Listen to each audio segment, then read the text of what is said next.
And so we came together for 2.5 days, and they told us about the program and so forth, and we had assigned readings.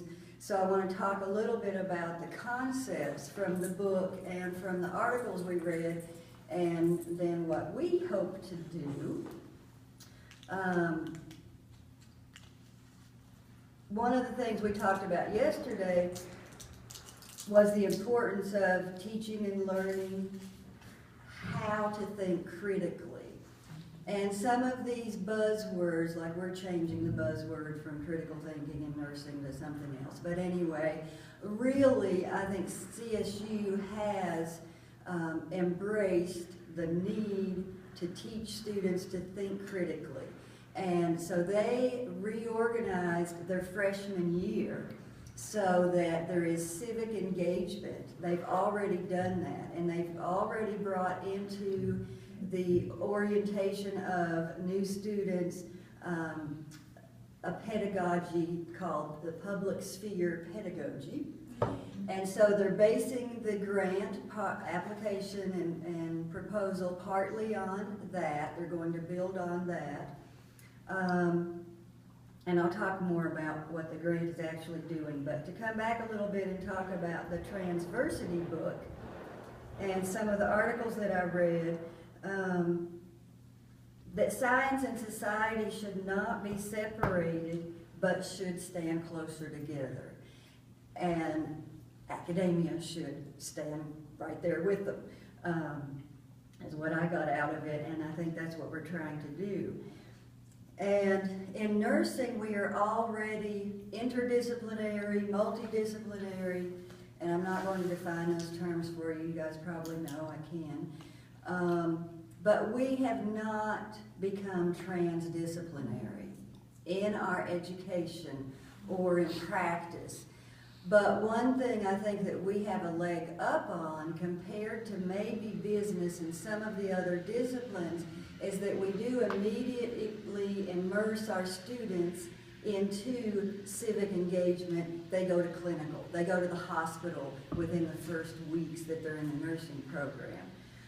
So I feel like, we're really well in a position to already embrace the public sphere pedagogy.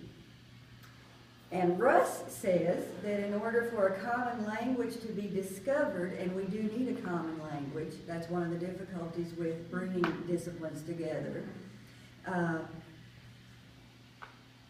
but it has to be a diverse language, that academics has to rethink how they interact with society. And something that I read from him and the articles that may seem self-evident is that self-reflection and empathy, which you brought up, I mean, it's just interesting how the two presentations kind of lead into this, are necessary for not only students, but of course for teachers. And we found out, the other nursing faculty and myself didn't talk to each other before we came to the meeting, but the first day or two really was brainstorming, what do we need our students to have more of, to be more of? What could the humanities, arts, social sciences help? How could they help us? And that's what we came up with.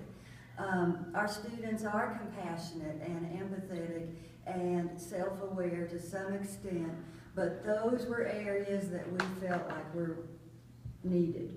So we worked on that. The book also discusses the need to involve our stakeholders, which in the book is not identified. And I think in nursing,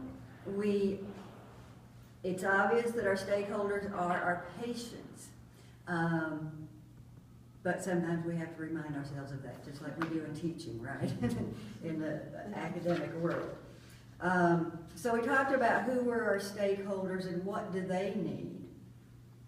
And one thing that comes out of the whole transversity and transdisciplinary concepts is that, as we know, the problems of the world the global problems, whether it's global warming, climate change, or Ebola, requires transdisciplinary approach. There's no way that we can manage the problems today. And part of what CSU is trying to do is to make students who truly are ready when they graduate to help do these things. And I will skip a little ahead of myself. What I was going to say is that I was so taken by this book and what they have done.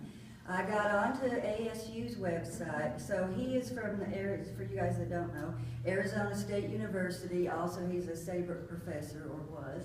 And he's still an adjunct in okay. OS and still very part-time with ASU now. He's semi-retired.